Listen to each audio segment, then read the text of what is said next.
Hello everyone! Today, I'm going to show you an incredible DIY hack where I transform this ordinary, discarded styrofoam packaging into a super strong, resilient repair material. First, I'm taking this styrofoam packaging, which often goes straight into the trash, and I'm going to cut it into smaller, more manageable pieces.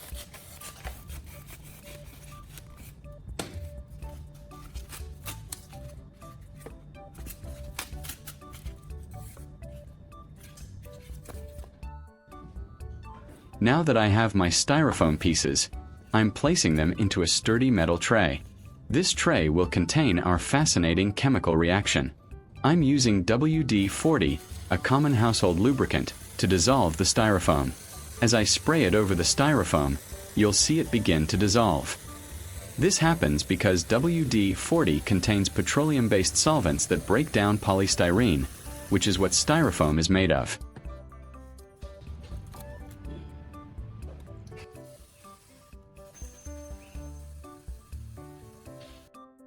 You'll see how quickly it breaks down, transforming the bulky styrofoam into a gooey, paste-like substance.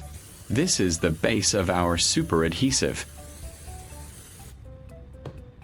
I'm adding more styrofoam and continuing to spray with WD-40. The goal is to fully dissolve the styrofoam until it turns into a thick, liquid consistency. With all the styrofoam dissolved, I'm now stirring the mixture with a spoon.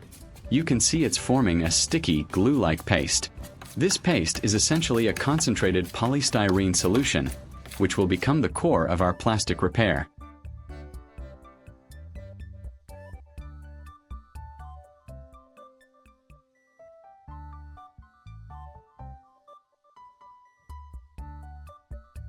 Next, I'm adding baking soda to our styrofoam paste. The baking soda acts as a thickening and hardening agent, giving our mixture more body and making it more robust.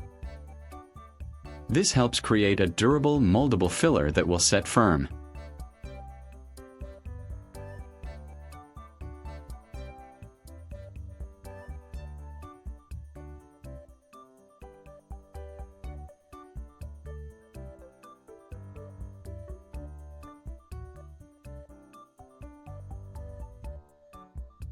Now for some reinforcement.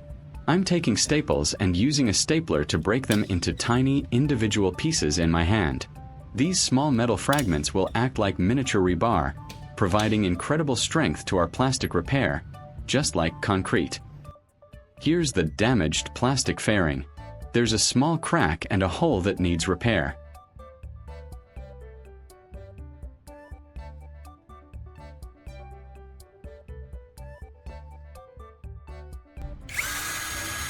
Using a step drill bit, I'm carefully enlarging and cleaning up the hole. This creates a neat, uniform opening, which is crucial for achieving strong adhesion when we apply our repair materials. A clean edge ensures the new material can really grip.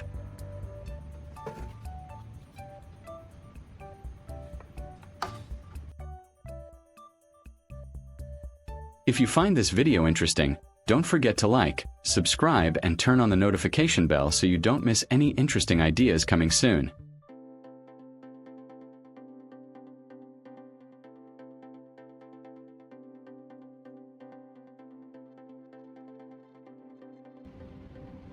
I'm taking tiny staple pieces with tweezers and carefully embedding them into the groove.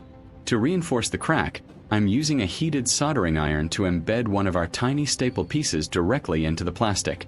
This creates a strong integrated bond, essentially welding the metal into the plastic and preventing the crack from spreading further.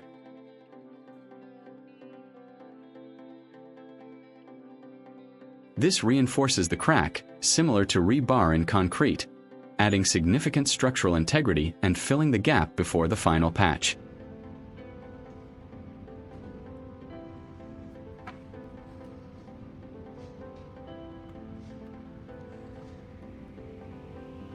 After embedding all the staples, I gently run the soldering iron over the area one more time to ensure the staples are fully encapsulated and the surface is as flat as possible. For the larger hole, I'm cutting a piece of wire mesh. This mesh will serve as an additional layer of reinforcement over the repaired crack.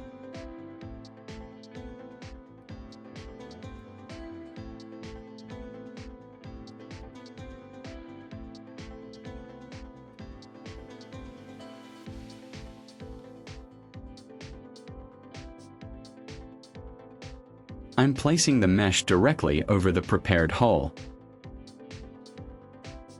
Then, with the soldering iron, I gently melt the plastic around and through the mesh, effectively fusing it into the plastic.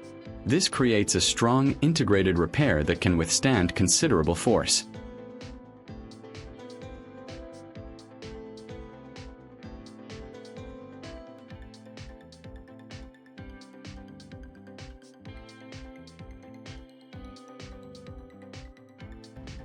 I'm taking my time here to ensure the plastic completely engulfs the mesh, creating a solid, interconnected structure that will withstand significant stress.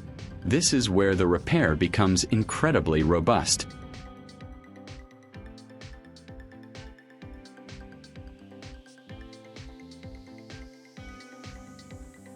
Leave a comment and let me know which country you are watching from. It's great that we can connect and chat from all over the world.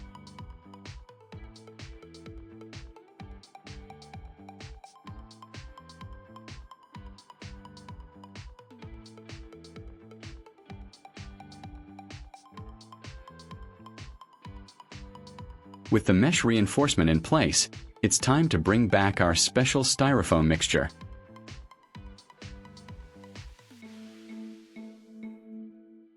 I'm taking our specially prepared styrofoam paste and carefully applying it over the mesh and the entire cracked area. I use the spoon to spread it evenly and create a smooth surface. This paste fills any remaining gaps, provides a seamless look, and adds another layer of compatible material to the repair. I smooth it out with the back of the spoon, ensuring an even layer that fills any gaps and covers the mesh completely. The goal is to build up a consistent surface that can be easily finished.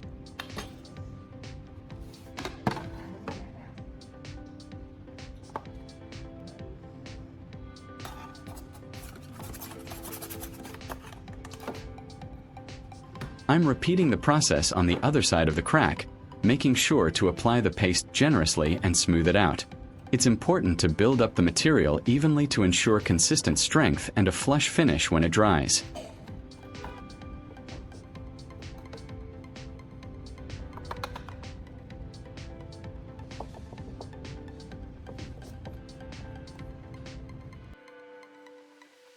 After allowing ample time for the paste to dry and harden completely, you can see how solid it is. I'm checking its integrity, and it's incredibly strong now, much more so than the original plastic ever was. With the paste fully cured, I'm now taking some sandpaper and gently sanding down the repaired area. This step is crucial for achieving a perfectly smooth and even surface, eliminating any bumps or imperfections, and preparing it for painting.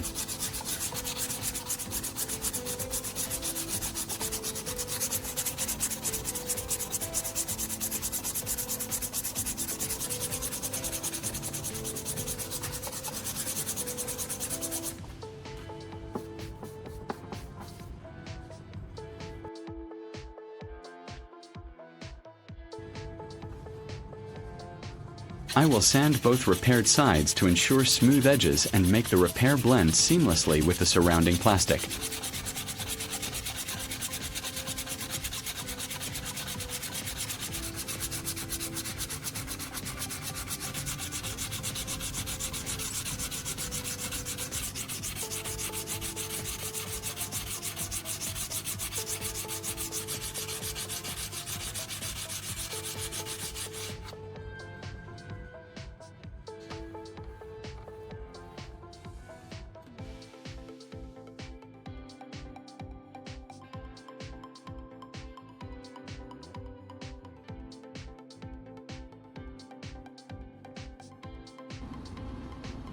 Now for the final touch.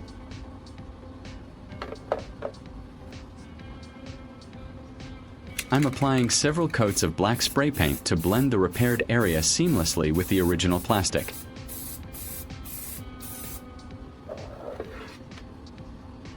Each coat needs to be thin and even to prevent drips and achieve a professional finish. Look how perfectly this plastic piece has been repaired. The crack is gone, the hole is filled, and the surface is incredibly smooth and strong.